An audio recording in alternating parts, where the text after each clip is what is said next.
ক্যামেরার এই একটা সমস্যার জন্য মন চায় এটা সেল করে আরেকটা নিতে, কারণ এই সমস্যাটা প্রচুর প্যারা দিতেছে আমারে।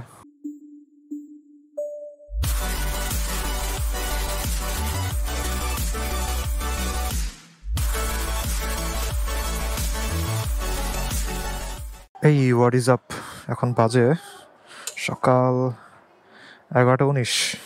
তাহলে মোটরসাইকেল কিক স্টার্ট দেই।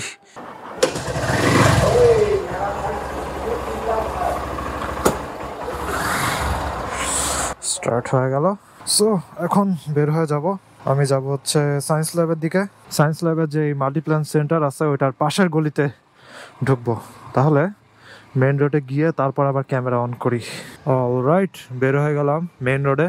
এখন সোজা যাব হচ্ছে মিনা বাজার পর্যন্ত। বাতাস গায়ে লাগলে ঠান্ডা ঠান্ডা লাগে, তবে জ্যামের মধ্যে দাঁড়ালে আবার গরমও লাগে, এরকম টাইপের ওয়েদার এখন। আবার বাসার ভিতরে প্রচুর ঠান্ডা লাগে, বাসার ভিতরে হুডি পরে বসে থাকি আমি।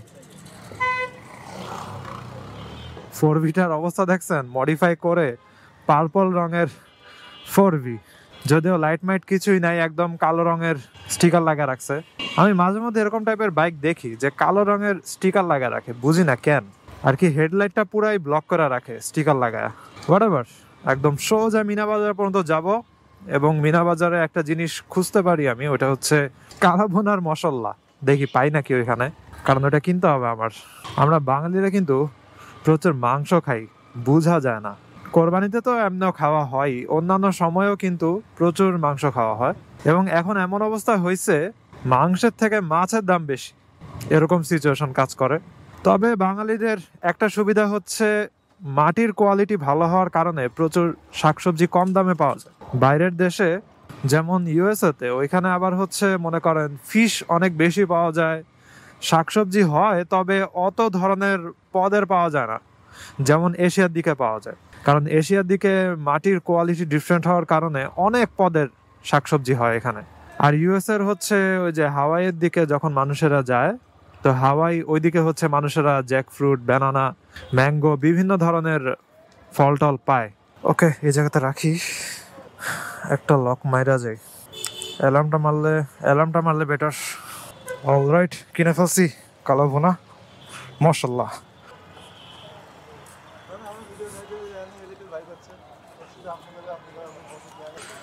বুঝি না কাহিনী, তার মোটরসাইকেল আরেকটা বৈশা আছে আমার মোটরসাইকেলের উপরে, পরে অ্যালার্মটা বাঁচলে মানে ইজ্জত যাইতো তার। যাই হোক, বের হয়ে গেছি।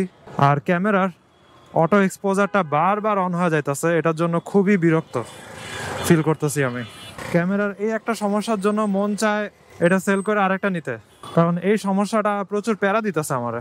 কিন্তু সেল করতে নিলে আসলে অত বেশি প্রাইস দিবে না।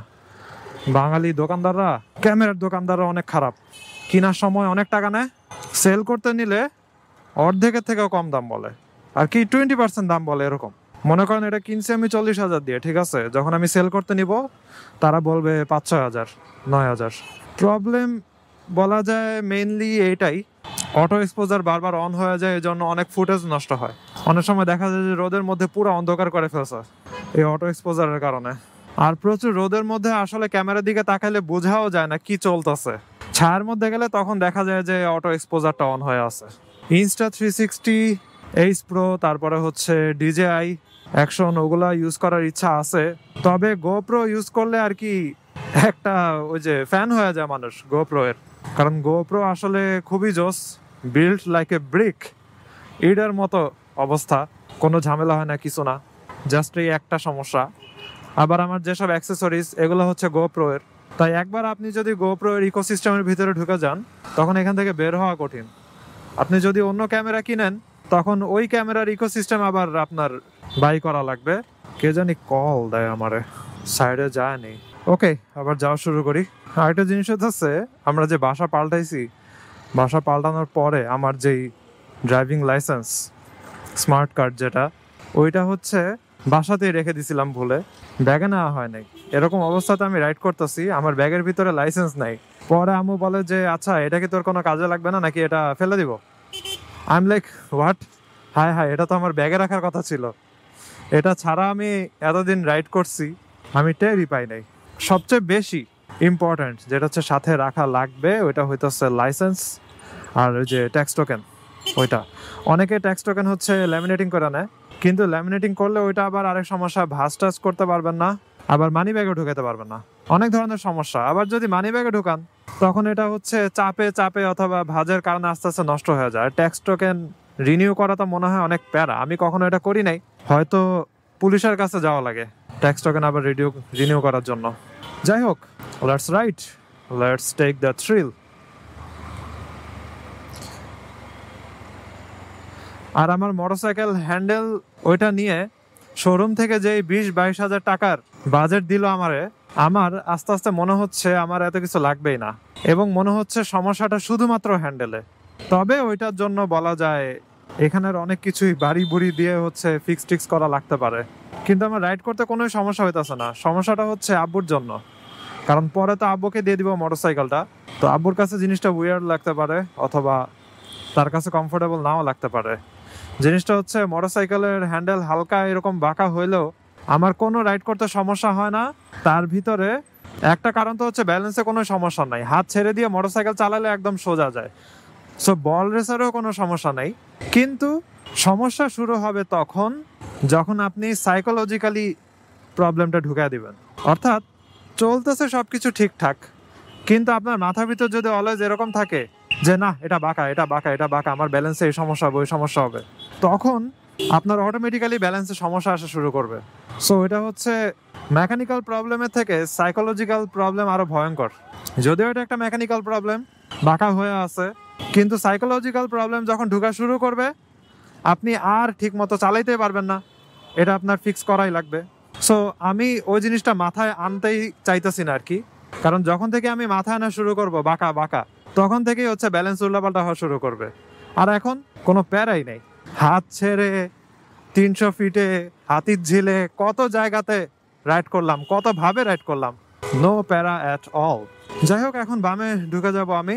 আপনাদের সাথে গল্প করতে করতে আমি সায়েন্স ল্যাবে চলে আসছি, আর হচ্ছে এখান দিয়ে গিয়ে আবার ইউটার্ন নিব, ইউটার্ন নিয়ে হচ্ছে ডান দিকে ঢুকবো।